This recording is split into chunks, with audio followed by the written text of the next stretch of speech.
I enrolled in the building construction technician program at Candor College.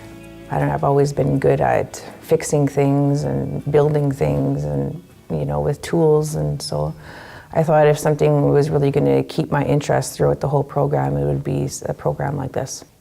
We started off with carpentry techniques, I guess, so we learned a lot about hand tools, power tools, stationary tools, portable tools, and now we're starting into site layout. We should be, by the end of the year, build a house. The math that I took in high school is familiar. Right now it's like we're going back to it. Things like fractions, decimals, conversions, trigonometry, algebra. We work a lot with fractions. So you got your 1, your 8ths, your 16ths of an inch, your imperial or your metric system, converting the two back and forth.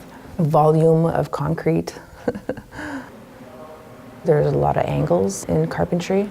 When you're building a house, you always want things to be squared. It's fast-paced too, so you really gotta be on the ball with things. I measure my success by being able to figure out an answer long after I've learned it. Like it's easy to study for an exam and memorize something, and then about a month or two after not using it, it's gone, it's forgotten. But my success is when I come to a problem and I can solve it using the skills that I learned, 2 years ago, 3 years ago, then that's success to me. Math is fun. It's not as difficult as it seems. It's your own head that's blocking your own dislike or that's making you not like it. Once you open it up and see that it is easy, then it's easy.